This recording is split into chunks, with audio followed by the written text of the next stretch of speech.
The interior life is a real life, and the intangible dreams of people have a tangible effect on the world.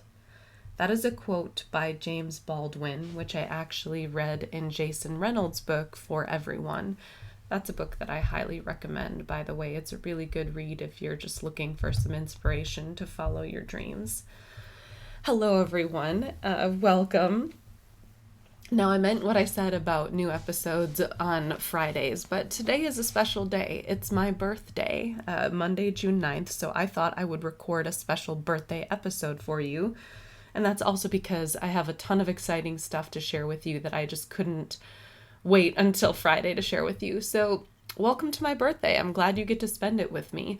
Unfortunately, as you can hear, I'm sick. I have a really horrible cold on my birthday at the beginning of summer, but I'm not letting it stop me. I may not sound like my usual self, but hopefully the passion that I have will make up for it, because I can't wait to tell you about some of these things. So here's what we're going to cover today. Love just keeps creeping back up into my consciousness. And so today I'm going to shift gears and talk a little bit about self-love and what I learned about that while in Arizona. And on that note, this one is going to be very much focused on many of the things that I learned in Arizona, because it was a beautiful, beautiful trip. And if you're looking for something a little bit bizarre, this is also the episode for you, because I feel like we often hear ghost stories that are creepy, right? Like there's a lot of sensationalized documentaries or images or things that go viral that focus on the creepy side of spirits, right? Or demonic things. But I feel like we don't often hear about the light side of things, right? We don't often hear about positive spirits, light spirits, but they can be just as mysterious and fascinating. And so what you're going to hear today, which I doubt you'll hear anywhere else right now, is my particular experience with light spirits, happy spirits, spirits that intend good into the world. And I've got a pretty wild story for you that goes along with the image that's in my cover photos. And by cover photos, I mean like my cover art for this episode. You might have noticed it's not my usual picture. I took a very vulnerable step and shared with you a picture unlike I've seen anywhere else. And so I'm going to talk a little bit more about the image that you saw on today's episode of Cover Art, because let me tell you, that image is not of this world. The shadows that you see in that image are not of this world. And so join me for my birthday. And I apologize for some of the heavy breathing that you're going to hear in this. I know it's not ideal, but I cannot breathe through my nose right now. So I'm going to do my best to not sound like a gargoyle, breathing down your neck while I talk to you. But like I said, hopefully my passion will make up for everything. So sit back, relax, enjoy my birthday with me as I share with you some lessons learned about love and some really crazy cool experiences from my recent trip to Arizona. Thank you so much for being here with me for my birthday special. So to begin by going deeper into the quote that I read to you kind of right off the bat about how, the interior intangible, meaning the things that we can't necessarily see and touch, inevitably becomes the things on the outside, the tangible things. Now, as a psychic medium, but also as a creator, right? Somebody who's written stories, I believe that what goes on in our minds is very powerful. I also believe that our thoughts, feelings, and beliefs are not just on the inside. More scientific developments are starting to look at the world in terms of energy, right? That we're beings of energy, that we give these things off. I firmly believe that what we think in our mind, what we believe in our mind, can be heard by the spirits of this world. I believe that what goes on in your mind is a very real thing. So from a spiritual sense, I believe, that what's inside your mind can be heard by the spirits or the God that you pray to. I mean, why do you think people so often pray inside their mind, right? They believe that the deity that they believe in can hear them, and I believe that too. But I also believe it from the sense of creation, right? Everything that we have in this world started in somebody's mind, right? The Empire State Building, the Avengers movies, gardens, everything that you see, that began in a person's mind and they made it real. right? They imagined something and then used their skills and connections to bring it into fruition. Now, I believe that all of these things related to our imaginations and what we think and what we feel are very, very powerful. And my intention in bringing this up to you today is to empower you to fall in love with your own thoughts, with your own feelings, with your own belief systems, and for you to believe that what you think, what you feel, what you believe in could create something rather remarkable in this world. Because that is the lesson of self-love that I have been coming to learn recently. So, excuse me, sorry about that. So to explain this more deeply, I'm going to talk a little bit about what I learned about love while in Arizona, and then I'm going to kind of finish the episode with this shadow picture with some very spiritual, very vulnerable things. So just know that I'll get to the story behind the photo in this episode at the end, but you got to stick with me to the end to hear it. In the meantime, there's going to be some really great stuff about love. So I went to Arizona for a few reasons. Number one, if you've been listening to this show long enough, you know that I hate the Midwest, okay? Now, don't get me wrong. Of course, there's a lot of beautiful things that I've discovered here, but I am all about moving to a place where it is warm. And so I went to Arizona to kind of train my consciousness to move toward those warm places, to take the steps that I need to get my life happening in a warm state. Ed Milet talks about that quite a bit, about touching your dreams, right? And it's this idea of taking small steps, doing small things to experience a taste of your dreams so that you, I'm so sorry, so that you start to believe that you belong there. And that's what I was doing in Arizona, is I want to move somewhere like the Southwest, right? I want to move somewhere that's just hot. And so I went there with the intention of like helping my whole, mind, body, spirit to experience it. Now, the other reason I went there was to see Jay Shetty, my boy that I quote quite a bit on this show. He was doing his Live on Purpose podcast tour. And so I saw him in Phoenix, which was really remarkable.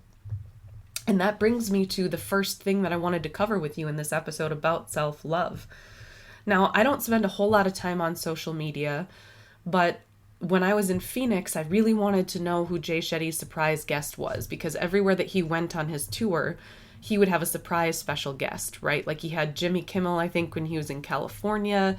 Pretty sure he had like Joe Jonas when he was in Florida. And I mean, everywhere he went, he would have a special surprise guest, and he wouldn't post who that was until like the day of that particular tour date. And so the morning of his show in Phoenix, I was in my hotel and I wanted to see who was joining him. And so I kind of had to like move through his reels on Facebook because he posts quite a few.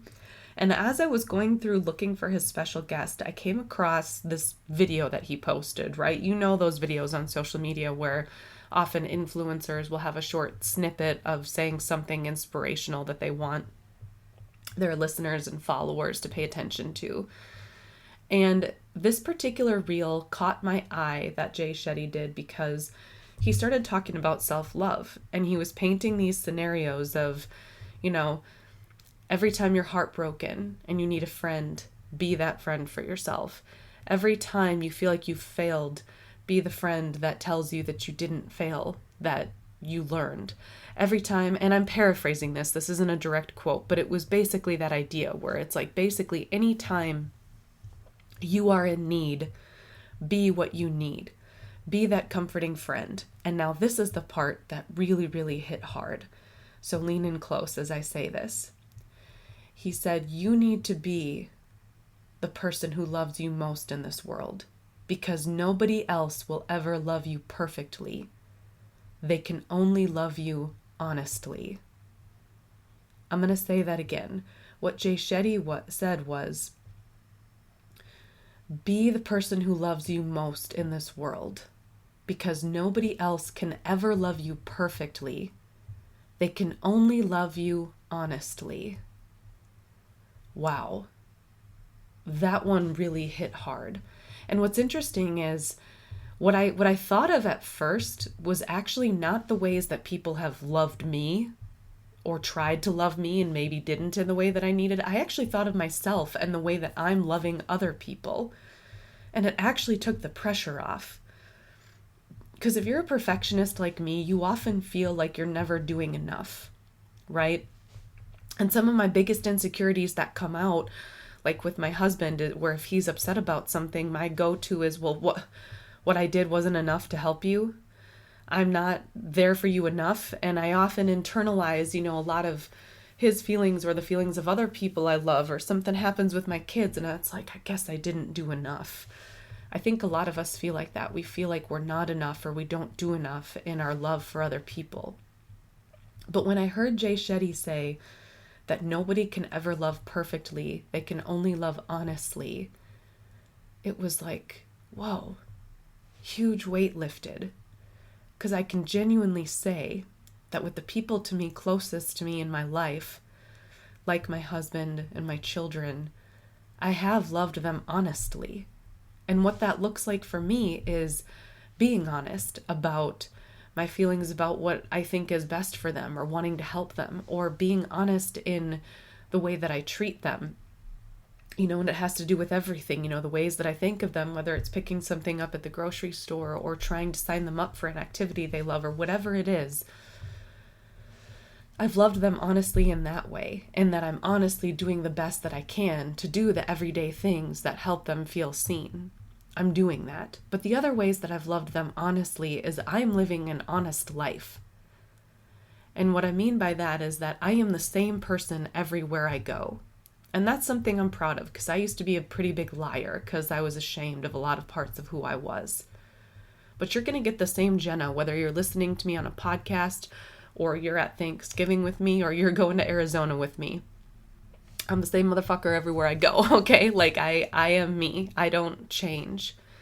And so what that means is I am my authentic self when I'm around my family. And I think that's the greatest gift we can give anybody that we love, is to be our authentic selves. To really be in touch with who we are. And as I've shared with you on this podcast before, that's how I knew I loved my husband, is he made me want to get to know me better. And that brings me to the other part of Jay Shetty's quote of no one will ever love you perfectly. As I heard that quote, I had to sit here and think, okay, have the people in my life loved me honestly? Like, I thought about my husband, and I thought about my kids, and I thought about the friends that I have currently, and it's like, are they loving me honestly? And the truth is, yes, they were. In every, argument I've had with my husband, every peaceful moment, every joke, every conversation, I can honestly say, I can tell that my husband is loving me honestly. He is being his authentic self with me too, even when that's hard. He's loving me the best that he can. And that's not perfect, just like I don't love him perfectly. We can't. Because the reality is that we are human beings who go through a whole influx of emotions, experiences, and thoughts every day that come out sometimes in ways that we don't intend. Another way to take the pressure off yourself is the thing that I'm learning the most about mental health right now, maybe above anything else, is that we are constantly trying to counteract millions of years worth of evolution. Right? And what I mean is that when you look at your brain and how your brain's developed, our brains are still adapted to live in small village communities, right? Where we need to be accepted by the village of 20 people and protected by the village of 20 people and aware of the outside threats, right? Like the bear or the cheetah or the thing that could attack us from the outside. Hence the reason so many people have anxiety, right? Our minds haven't caught up with real life threats, so there's lots of perceived threats. Study any, recent medical journal, and that's what the findings have, is that we are a little bit too far, beyond, like, our modern world doesn't match our evolutionary development, right? We still are kind of living in that small village fight or flight mentality based on the DNA of our brains. So give yourself a little bit of credit if you are battling anxiety or dealing with rejection or whatever it might be, and know that you're doing the best you can to override millions of years worth of evolution that your ancestors passed down to you. Okay? So when it comes to love, we do have to work really hard, right? We have to override some of those instincts, and we have to ask ourselves those important questions of, am I loving the people in my life honestly? Are they loving me honestly? And if the answer is yes, that takes a lot of pressure off of you. Because I know that for those we care about the most, we want to be our best for them. And especially if you live in the United States, this is a very perfectionist, achievement-based culture. And that can be difficult to override too. We're not taught to just value being, who we are, showing up authentically. We're getting there, but we're overriding a lot to get there. And now to speak to the self-love part. What does it look like to actually love yourself? That answer lies in authenticity too, because the other reason that Jay Shetty's quote hit hard with me is because that is something I've been learning how to do very intensely lately, is to actually be there for myself, to want to spend time with myself, to get to know who I am after years of feeling pressured to be something else, after years of fear-based decisions. Getting back to actually, what is the blueprint of my soul? Who am I actually supposed to be? And when you get to know your actual soul, and the way that you do that is being quiet, right? We've talked about that all the time. Just taking a couple quiet minutes with yourself and paying attention to the things that give you energy, to the things that light you up. Whether that's dance, fighting for social justice, singing, entrepreneurship, the things that light you up, not because you're trying to please someone else, but because you are genuinely excited about. That's how you get to know your soul. Quiet moments with just you, being patient enough with yourself to sit through all of the noise, writing down some things that come to your mind and paying attention to the things that light you up. So you love yourself by getting to know yourself, but you also love yourself by learning to actually love yourself. And what I mean is get to know that little person inside you, right? That's another big clue about who you were meant to be, is the things that you loved when you were a kid, before the world got to you, before the trauma got to you, the things that you loved when you were a kid. And I mean this genuinely, talking to that little kid, giving that little kid the time of day. Therapists will tell you that's part of how you heal some of, the attachment issues that you might experience as a kid, is being, the love for that kid that you needed, retraining that little kid inside you to see the world, differently and more safely. But being also the friend that you need, right? Let's say you're in the height of, and I can say this from direct experience, okay? If you ever had an argument with your boyfriend, girlfriend, spouse, or even your best friend, any kind of argument with someone you care about, all you want in that moment is for them to comfort you in the way that you need. But the reality is they can't, because maybe their fight or flight instincts are triggered too, and they're too angry and sad to be able to reach out to you. Those are powerful moments where you can learn to be the self-love that you need. So that's a good time to practice loving yourself, is when you need someone but they can't be there for you. Because as Jay Shetty said, and I wholeheartedly agree, nobody, even the person you're meant to be with, even your soulmate, even the person who's good for you, they can't love you perfectly all the time. Nobody can. But you can be there for yourself. So when you walk away, when you take that space in arguments, ask yourself questions. Ask yourself what you need to calm down. Often that's a few deep breaths. Turn to something you love, whether that's shooting basketball hoops or writing poetry, or just walking outside and smelling the flowers in your garden. Take a couple minutes, take a deep breath, and ask yourself what you need. And then be what you need.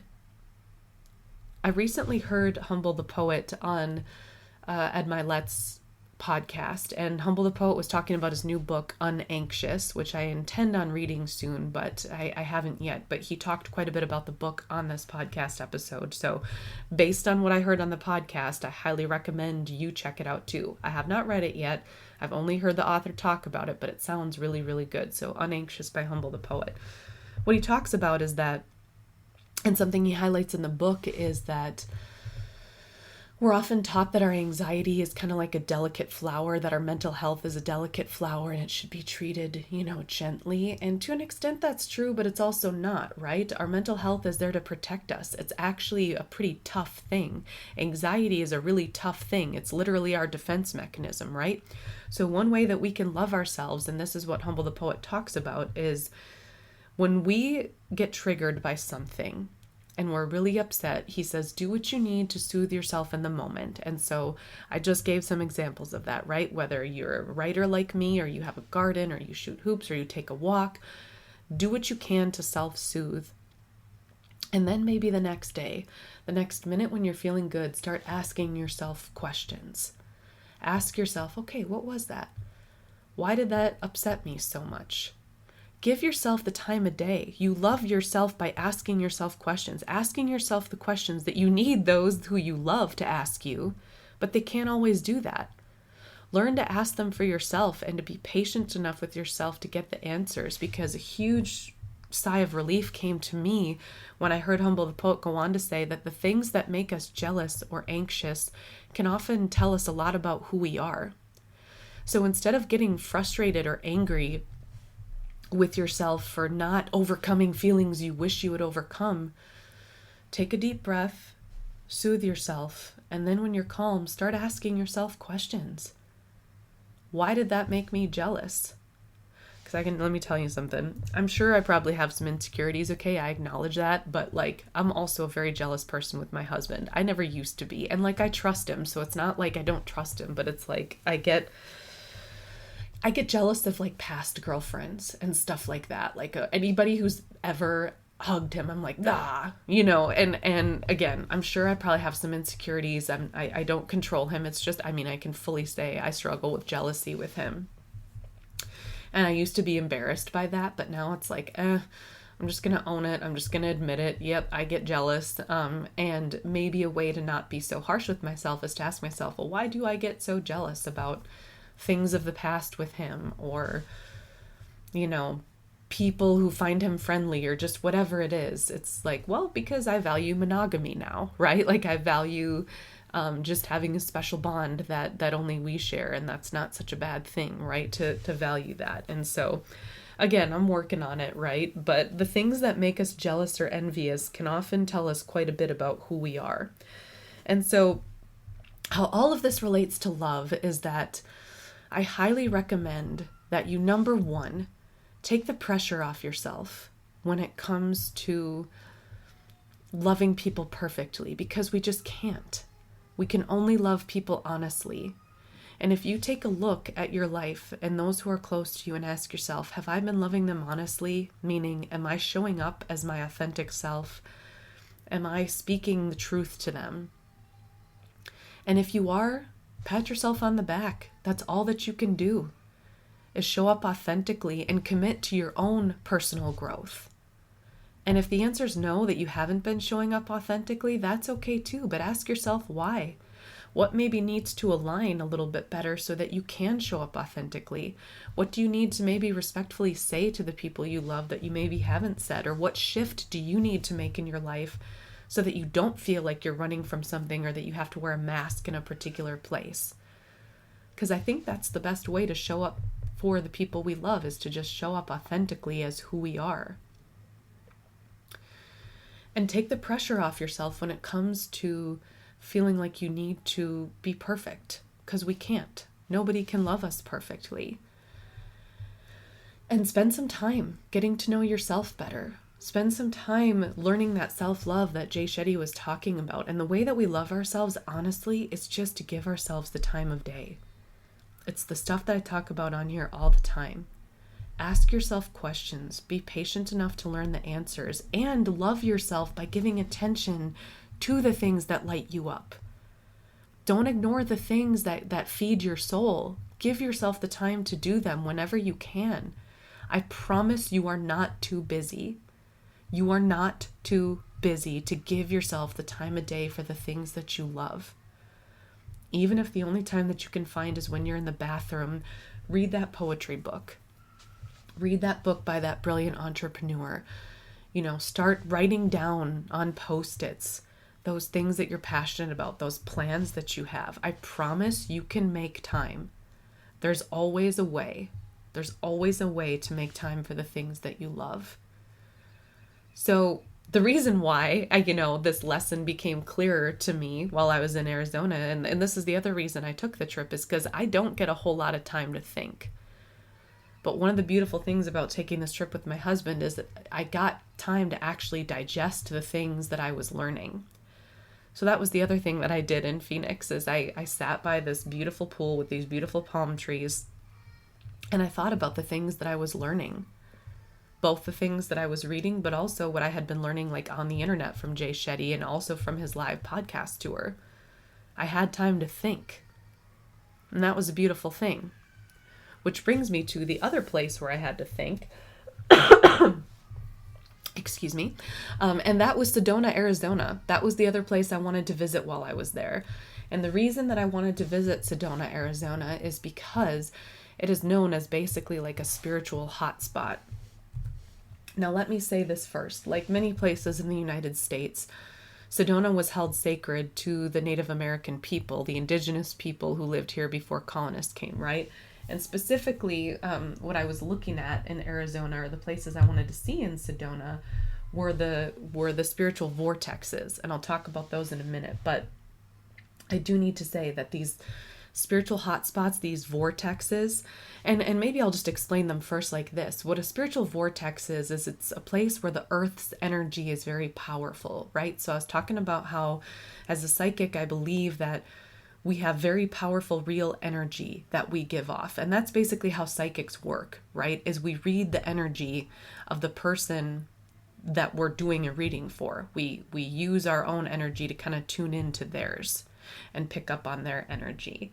And Sedona in particular is a place where the earth's energy is very powerful, specifically when it comes to meditation and healing. It's a very popular spot to go to heal and to meditate. And I really wanted to experience this. But I have to say again, it was held sacred to various groups of indigenous folks before colonists came, including some of the Yavapai people, the Apache people, Hopi, Havasupai, and the Navajo. Okay, so these groups were in the Sedona, Arizona area long before white people started coming and meditating there. And although I'm not happy for how my ancestors ended up coming here, I am grateful that I do have the opportunity to visit these places. Now, in Sedona, there's 4 well-known spiritual vortexes. And again, these are places where the earth's energy, the spiritual energy is really, really strong. And the 4 places, or these 4 vortexes, are called, sorry about my cold. So you have the Airport Mesa vortex, you have the Cathedral Rock vortex, the Bell Rock vortex, and the Boynton Canyon vortex, okay? So there are these 4 spots within Arizona where you can go to have, very powerful meditative experiences and just learn from the space. I did not have time to visit all of them, but I did visit the Boynton Canyon vortex and the Bell Rock vortex. And let me tell you, I had some experiences there.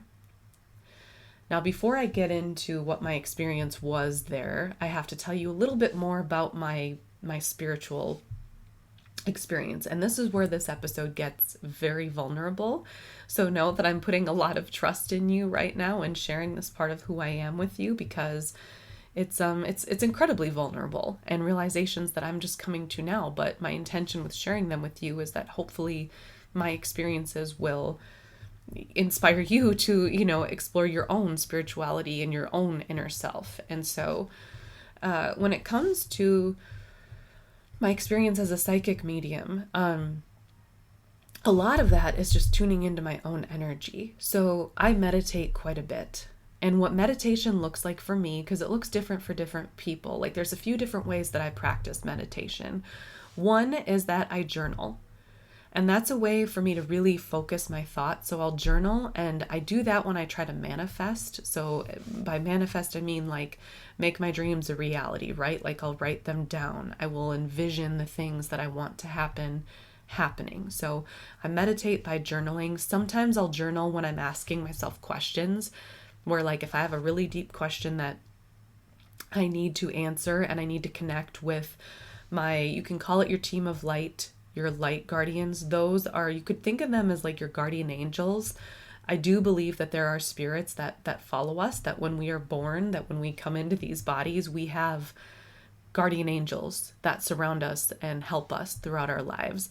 And you can study more about that with Laura Lynn Jackson's book, Signs, and I'm blanking on her other book now, but just search Laura Lynn Jackson and you'll find her book. She's a very well-known, renowned psychic, and she talks a lot about these teams of light or these guardian angels that guide us. So anyway, when I do this journaling, sometimes that's my way of connecting both with them, with my guardian angels, but also with my inner self. You know, I'll write down a question and I'll kind of wait for the answer to come to me in my mind, and then I'll write it down. And that's another way that I meditate. So I meditate to connect with myself, to connect with my guardian angels, and sometimes to connect with the environment around me. I study William Bloom's work. He's a very good author to read if you're interested in learning more about the light spirits that work on this earth. So angels, fairies, all of the spirits of light, the spirits of kindness that help keep the world running. And that's another thing that I firmly believe in, is that there are very real, beautiful, good spirits out in the world that are helping it to move.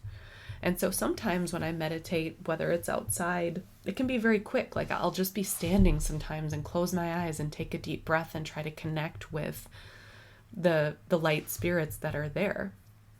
You know, kind of bless them with my presence, and also just see if there's anything that they want to teach me. And you'd be surprised the amount of things that you can hear when you get quiet. And this is what I mean about the internal world being very real, because I do believe that our thoughts have very real power and that we can connect to the world and to people around us with our thoughts. So when I went to these spiritual vortexes, and I ended up at Boynton Canyon, that's where I went first, and I went to Bell Rock, it was my intention to just connect with the spirits there, because I wanted to know if there was anything that they needed to teach me, that they wanted to teach me. And let me tell you something, Boynton Canyon, that was the one I went to first. That one is known as kind of one of the most powerful. And each of these vortexes represents a different type of energy. In particular, at this Boynton Canyon vortex, it represents sort of the balance between feminine and masculine energy. And it's meant to kind of help you be grounded, but also to uplift you.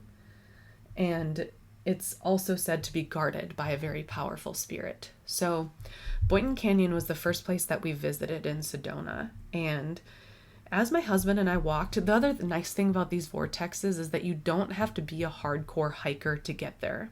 You know, they're short, like at least with Bell Rock and Boynton Canyon, you can walk just a mile or two and get to these spots where the spiritual energy is very powerful. So I appreciated that, especially, you know, if for health reasons or whatever you can't get where you need to go. So as soon as my husband and I started walking toward Boynton Canyon and we got like away from the parking area and actually onto the trails, I started to feel something very gentle. And I looked at my husband and I said, there's a very gentle spirit here. There's something gentle. There's something calm here. And that might surprise you, right? Like you think I'm going to this spiritual hotspot, it's going to get really crazy and intense. And let me tell you, more often than not, spirits are gentle. They're kind, they're calm. That's why the best way to connect with them and to connect with yourself is to get quiet. People will tell you that quite a bit, in fact. I've heard countless, you know, inspirational folks, including Jay Shetty and a psychic that I met with in Sedona, talk about how the real voices, the powerful voices, are the quiet ones. You know, the ones that often lie to us are the ones that scream and have to be louder, but the inner voices, the most powerful energies, it's that still, quiet voice inside you. And as I walked toward Boynton Canyon, I felt this overwhelming sense of gentleness. I felt calm. I felt like I wanted to be gentle. And I knew it wasn't just coming from me. I knew it was something very real that existed there.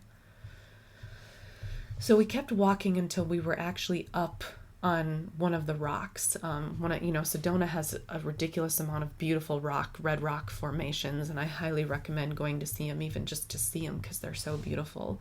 But we got to this particular place on one of these rock formations, and I just sat and closed my eyes while my husband was making friends with the little anoles there. So side note, he's one of the things I love the most about him is he loves to make animal friends. So picture this, wonderful, beautiful, middle-aged man sitting there talking to a bunch of lizards and being super cute as I'm like sitting here, like meditating, connecting with these spirits.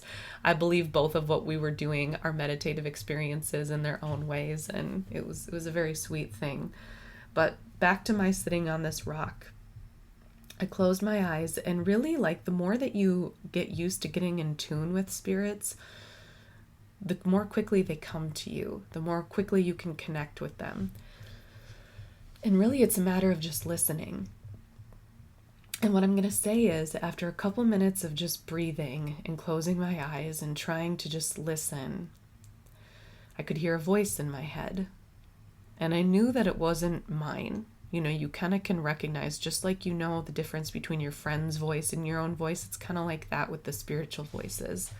I heard this voice, and this voice called me something, and I'm going to keep that name to myself because it was a very intimate, very kind thing that they called me. But what they gave me in this place was a name tied to my identity. And it was something I really needed to hear. And so, number one, I was given the gift of this name. And then they went on to say that I needed to reconnect with my gentleness. That the world kind of teaches us to let go of that, right? To build walls, to put bricks up, that the gentle parts of us are weak. And I was sitting here listening to this spirit. I remembered what I taught my children when they're babies, right? Like, picture a small child that you're allowing near a dog or a cat or something. What do you tell a small toddler who's about to pet a dog? Gentle, right? Gentle. Or a small toddler who's about to hug a baby or something. What do you tell them? Gentle. And as I went on to listen to the spirit, I thought, I don't really teach gentleness much beyond telling my little kids to be gentle, when they're younger, to not be impulsive and grab.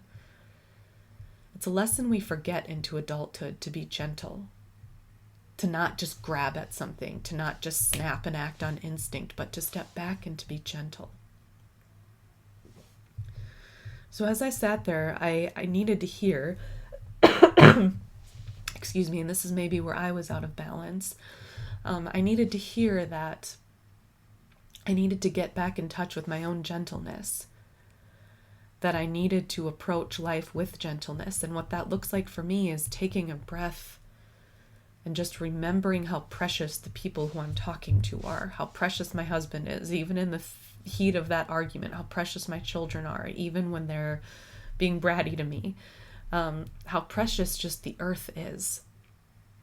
And to take a minute and just rest my hand on the things that I love and give them gentleness.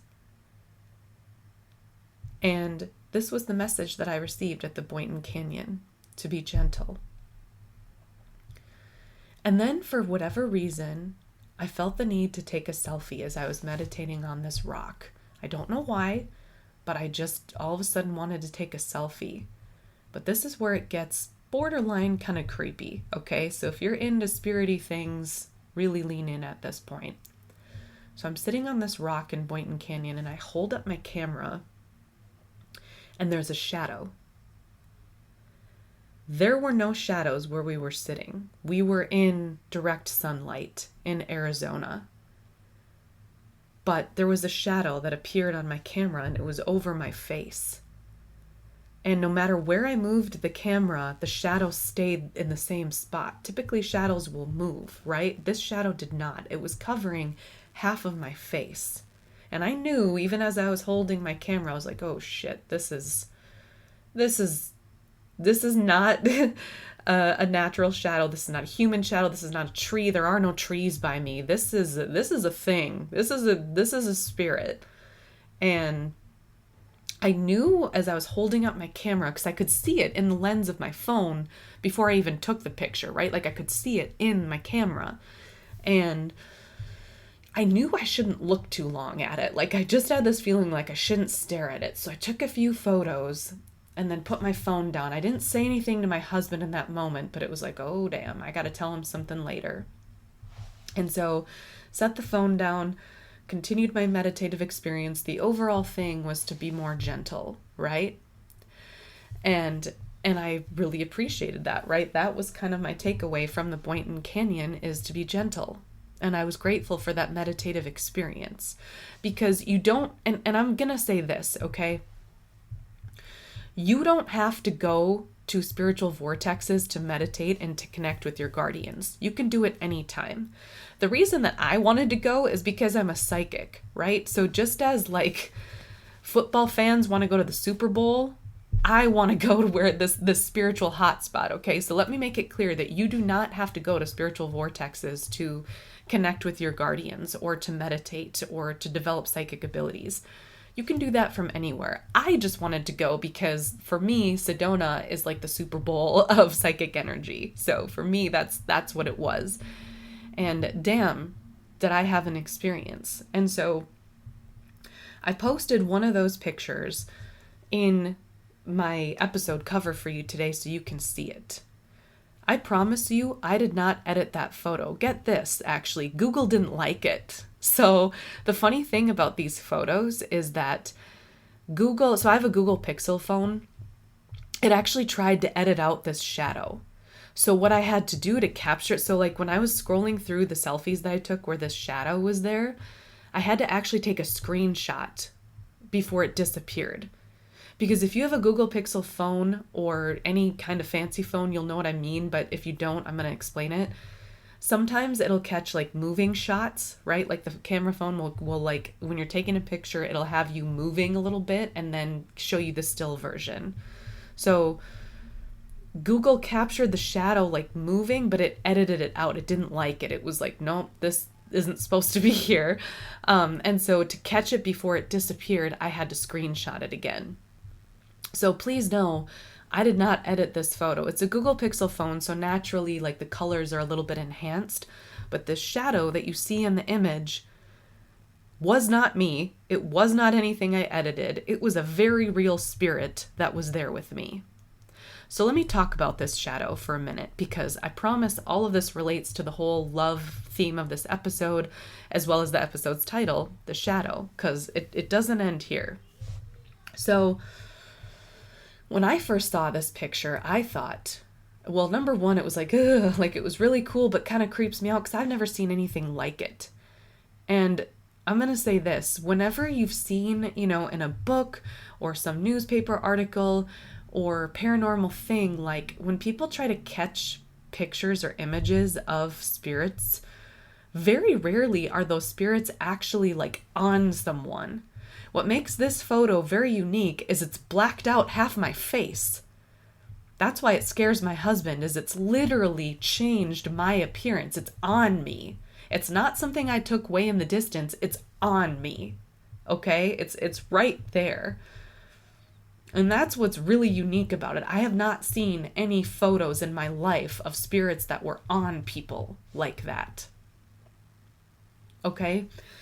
And at first I was really excited because I thought, oh, this must have been so I showed my husband at dinner that night. So we left, we were eating dinner, and I was like, okay, I got to show you this picture. And I explained to him, the meditation, the gentle spirit, all that stuff. And then I showed him and he was like, ugh. Like I could tell he was trying to be supportive, but it really creeped him out. And, he didn't tell me right away why it creeped him out, because I think he was trying to be supportive and he knew I was excited. And let me tell you, even though this picture, you could look at it and be really creeped out, I wasn't, because I wasn't scared in the moment, right? I was experiencing this gentle spirit. I didn't experience anything scary when I was there. So that's why it didn't scare me, because at the moment I took the photo, I was communing with this gentle spirit. And So it didn't scare me at first, but later that night, my husband was speaking more about it, and he was like, Jenna, I've never seen a photo like that before. So, number one, and my husband's a pretty spiritual guy too. He's intentionally gone to some haunted places in his youth, and he never saw anything like that. So he goes, Jenna, number one, I've never seen anything like that before. So that's why it creeped me out. And then he goes, it also blacked out your eye. He goes, eyes are the windows to the soul, and you can't see your eye in that photo. That scares me. And then he went on to say, sometimes the gentle spirits can appear not gentle, and that's how they get in. But I was sitting here thinking the whole time, like, he had a point. I understood what he meant, but I still didn't think that was the case. Because often, again, I feel like I'm far along enough in my spiritual journey to recognize the dark and light, right? I've had a lot of nightmares, as you well know. I know about demons, right? Like, I've literally wrestled them in my dreams, which you can hear about in my special like full moon episode. But I understood what his concern though, because when you do look at this photo, it is creepy. And so after talking with him, I didn't really know what to think, right? When you see a picture like that, which you're not used to seeing, you don't automatically understand everything. But I still thought it was cool. It was still very obviously a spirit, and so I was thinking more about it. I asked my friend Varla Ventura, the author who I had on, what she thought of it, and she thought it had to do with like balancing my dark and light energies, because the Boynton vortex is also known for being very yin and yang, right? Balancing the energies in ourselves, and I could see that too. And I'm going to say this about when it comes to reading spiritual energy and when it comes to spiritual experiences, and this is kind of the perfect segue into the conclusion of this episode. Whenever it comes to psychic readings or reading spiritual energy, it's not always something that you understand perfectly clearly right away. Often when you get a message from your spiritual guide, or you have a spiritual experience, or when you meet with a psychic, you need to spend some time with it. It's not going to be clear right away. Sometimes it takes days, months, years. You get little ideas of what it could mean, but it takes time to process, because often when we have meditative and spiritual experiences, it's about a shift for our soul, right? And if we're shifting our soul or our life path, that takes some time, right? Things aren't always clear right away, but it's about the patience to see it through. Well, I got some clarity, because where I was the evening after the photo, after talking with my husband and my friend, I wasn't really sure what to make of it. I was confused, because it was like, here I was having this gentle experience. This photo scares my husband. I understand why it scares him. My friend Varla thought it was beautiful and saw it as balancing the light and dark energy in me. And I can see that perspective too, but I still felt like there was something else. I'm like, no, I think there's something else here. Well, one other thing that I wanted to do before I left Sedona was to meet with a psychic there, right? Like, I'm at the Super Bowl of, spiritual places. I want to meet with one of the best, right? Like, I want to meet with a psychic while I'm there. And you might be thinking, well, you're a psychic, Jenna. Why are you getting a psychic reading if you're a psychic? It's like any profession, right? Like, you get better at your craft by meeting with and learning from other people who practice it. I've mentioned my shaman that I see on here. He's not a psychic, he's a shaman, but I go see him partly because he helps me heal, but also I learn about spirituality from him. Being psychic isn't just like you wake up one day and you're psychic, right? Like, it's a spiritual practice that you learn how to do and you get better at. And so, again, one of the ways we get better is by meeting with people who practice as well. And so I wanted to get a psychic reading because I was in Sedona, but also I learn. Every time that I get a reading done by somebody, I learn. And so I went to this place in Sedona to get a psychic reading. And she told me a lot of really, this particular psychic had a lot of really vibrant energy. And I'm going to say this about psychic readings. There's always a margin for error, okay?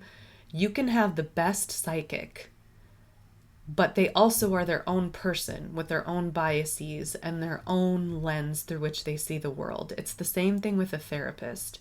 You can have a really good therapist who's really there for you and they know you and they help you, but they are also human and they have their own lens. And again, this comes back to the not caring for you perfectly thing. Sometimes their own lens gets in the way. So my advice to you, if you ever go see a psychic, is to just remember, like, pay attention to the things that resonate with you. Know that it's not all going to be clear right away. It takes some time. Like, I'm still processing everything she told me. You don't walk out of a psychic reading and fully understand everything. It can take a while to really understand. And remember that they are human. And even the best psychics, sometimes their own lens gets in the way.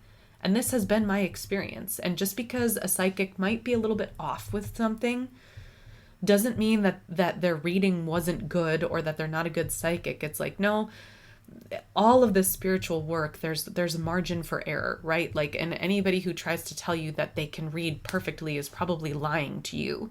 Okay, so just know, if you ever get a psychic reading, you don't have to take everything they say word for word. Pay attention to the things that resonate or make you want to learn, and know that, like, there is margin for error. They are human, and sometimes their own lens gets in the way. Okay, so just keep that in mind if you ever get a reading. It's not all going to be clear right away, and there is a margin for error. So that being said, though, most of what this psychic said to me hit really hard, and I wasn't expecting a lot of it. But I want to point out a couple things, including what she said about my photo, because I showed her the photo, of course I did, and what she said hit really hard. But before I tell you what she said about the photo, I want to tell you the message that I got from her, because it kind of ties together everything I've been talking about with this self-love business. She told me that my spiritual guides really wanted me to connect with my imagination again. That, like most people in this world, I was misunderstood when I was a kid. My imagination was misunderstood. My abilities were misunderstood. And like many of us when we're kids, when we're misunderstood or not given the time of day, we think we must be wrong, or we think we have to bury that part of ourselves. And then we end up following a path that wasn't meant for us and wearing a mask and getting really unhappy and just, going the wrong way. She told me how deeply I was loved by my guides and how much they wanted me to rediscover my imagination again and to start making decisions with my right brain again. Our right brain is where the creativity comes from. And that I needed to listen to my imagination. Now, I've already been doing this, right, with the stories I write and things like this, but she was pushing it even more from a self-love standpoint of give that little girl with the imagination the time of day again.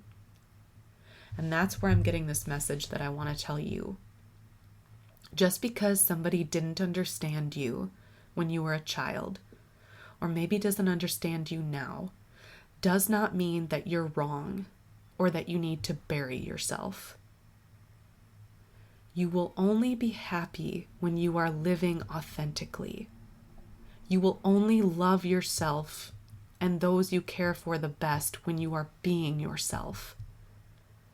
And the way to be yourself is to give yourself the time of day, to trust your imagination, to trust the things you loved as a child, to trust the things that you want to pursue now but you feel like you can't. I teared up when she was talking to me because she brought up my ability to teach. She brought up my imagination with my stories, my creativity, my voice, my strength. Lots of things that I've buried at times. And she said to let it out, to not make decisions based on fear. Because many of us do have to make decisions based on fear for a while. The world gets to us, right? We get divorced. We lose a job. We excuse me. Our finances tank for some reason. We got to make some quick decisions to get out of it. So I'm not suggesting that you shame yourself. Don't shame yourself for what you have to do to survive. I'm not shaming myself for what I had to do to survive. But what my guides were telling me is that it's time to stop deciding things out of fear. Because although I did what I had to do to get by, I wonder about how many decisions I made because I was afraid. Because I didn't trust that what my imagination was showing me could become a reality. Part of the reason why I knew I loved my husband is because I finally met someone who believed in the things that were in my imagination. He believed in my imagination, and I wanted to get to know my imagination better when I met him. Take some time to get to know the right side of your brain, the part of your brain where your imagination lives, the things you loved when you were a kid. The way you love yourself is by giving yourself time, taking your gifts seriously. No surprise, that's what my photo was all about. When I showed the psychic in Sedona the photo that I took at the Boynton Vista Cortex, she said, "Jenna, this is your spirit guides showing you," because the part that was blacked out, the part that's covered in a shadow, is the right side of my face. And you have to think about it from like the reverse side of photos, right? So like in the photo, it looks like it's the left. Like when you're looking at the photo, you'll see the left, right? But you think about a selfie, so it's actually the right side of my face. She said, this was your guides showing you that you've kept too much of your imagination in the shadows. That you need to let the light show on the right side of your face. That hit hard. And I believed her. The way that you know that something is true is when you kind of feel it in your heart. You listen to yourself and you're like, yeah, that's what it is. Because when I reflect on the Boynton Vista Canyon, right, or vortex, excuse me, it's all about balance, right? And what I think the spirit was telling me while I was there, along with my light guides, is that I need to get back in balance by even more trusting in my imagination, trusting in who I was meant to be, not allowing the lies of the world to put my imaginations in the shadow anymore. And so I'm sharing this photo and this story with you today because I want you to believe that what goes on in your mind is very real. That you might have a powerful dream right now that needs to become a reality, but maybe you're making fear-based decisions just like I was. Maybe somebody didn't believe in you when you were a kid. Maybe someone even made fun of you. And so you stuffed it. Whatever that dream was, whatever that skill was, whatever that idea was, you stuffed it because someone didn't see you or maybe they made fun of you. That doesn't mean you're wrong. Being misunderstood doesn't mean you're wrong. It just means that person doesn't understand you. But the right people will. And you deserve the opportunity to get to know who you are and what you're capable of. So as I wrap up this episode today, I want to challenge you to do a couple things. Number 1, look at your relationships. Are you loving yourself and the people around you honestly? If so, that's the best that you can do. Give yourself some credit. If you feel like you're not, what's missing? What's preventing you from showing up as your authentic self? What's that thing that you need to say? What's that dream you maybe need to pursue? What's that part of yourself that you've been ignoring? We can never love anybody perfectly. All we can do is love them honestly. And the best way to love others honestly is to be honest with yourself and give yourself the time of day. Learn how to be your own best friend because we can only ever be there for ourselves perfectly. We can only be there for ourselves. Give yourself the courtesy of asking yourself questions when you're upset. Or even when you're happy, ask yourself what your dreams are. Write them down. What's the thing that you've been ignoring but always wanted to do? Take the first step toward that thing. Jay Shetty said something else in one of his recent episodes. He said, a huge part of manifestation is healing. When we manifest our dreams, often what we discover is that we are becoming healed.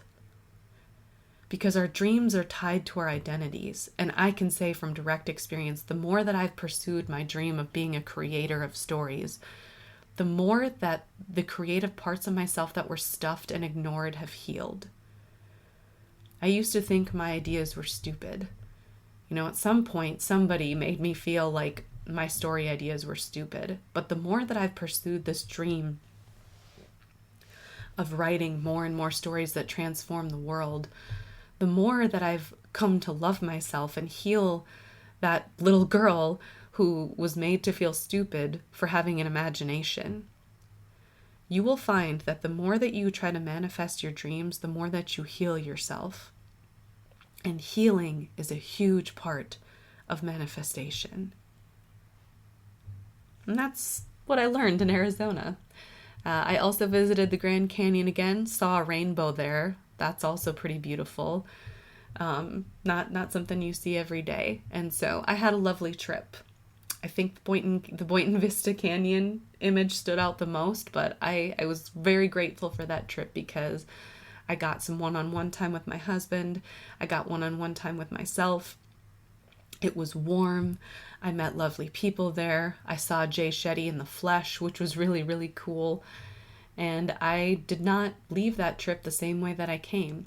I left that trip feeling closer to myself. And I hope that, excuse me, I'm so sorry. I hope that my experience there encourages you to get to know the parts of yourself that you've maybe been ignoring, to revisit the dream that you felt like you had to stuff.